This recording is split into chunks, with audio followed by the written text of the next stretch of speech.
बाहुड़ा यात्रा अनिश्वासी हो जनकर मृत्यु दर्पदलन रथ निकट में श्रद्धा जनक असुस्थ हो पड़ते चिकित्साधीन अवस्था मृत घोषणा कले डाक्तर। मृतक जनक है कटकर 57 वर्षीय अभिराम दास। सूचना अनुसार उच्च रक्तचाप जनित समस्या पीड़ित थे अभिराम। तुरंत निकटस्थ बगला प्राथमिक चिकित्सा केन्द्र को निया सेठारे प्राथमिक चिकित्सा पर अधिक चिकित्सा पुरी जिला मुख्य चिकित्सालय को स्थानांतर करा तेबे मुख्य चिकित्सालय डाक्तर मृत घोषणा करथिले।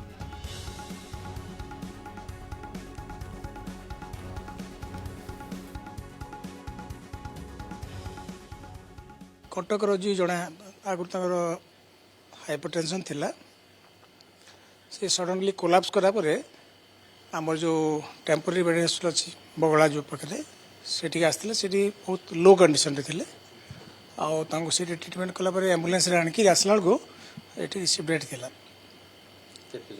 जड़े खाली से अभिराम दास से आमर कटक से जड़े शताधिक आहत होती आपण मैंने निजे यू खबर नौथे।